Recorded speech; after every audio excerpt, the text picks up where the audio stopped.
Hello, good morning and welcome to today's episode of True Potential's Morning Markets. You're joined this morning by myself, Matt Henderson, and I'm one of the portfolio managers here at True Potential.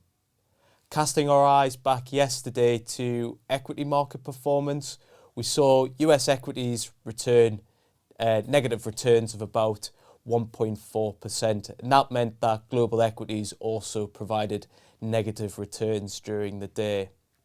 However, what we would like to highlight and bring to your attention is the performance of other regions during yesterday's trading. So places like Europe, the UK, Japan, and emerging markets all provided positive returns during the day. So when we think about why global equities actually produced a negative return during the day, that's mainly coming from that negative performance that we saw in the US.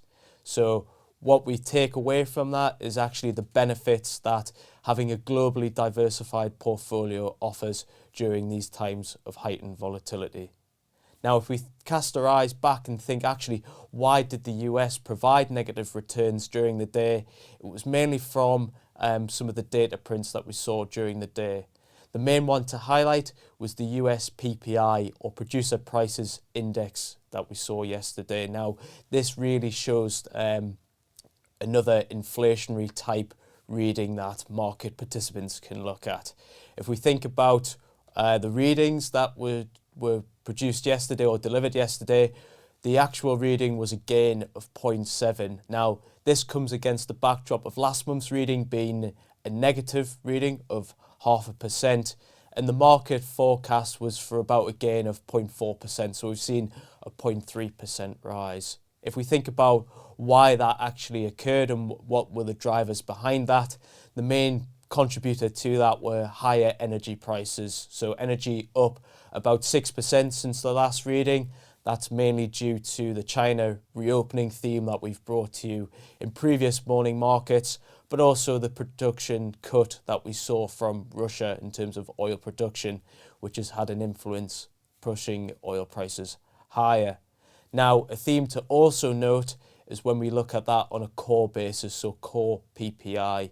Core strips out some of the more volatile items within the data series, such as food and energy, to get a less volatile look at how prices are moving. Now, we actually saw core move higher too.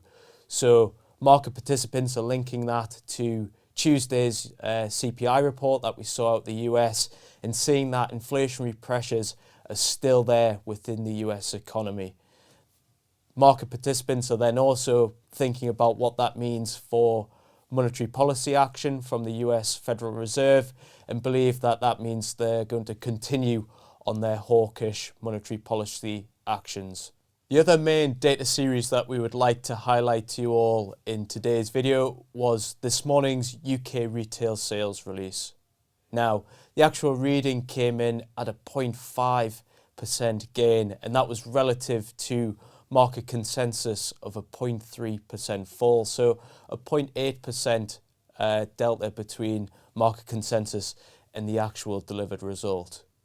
Main reasons behind the gain were some of the softer energy prices that we've seen through Europe, particularly on the gas side of things, given the milder winter that Europe experienced, but also the inventory build-up that Europe managed to do before Russian gas supply was cut off.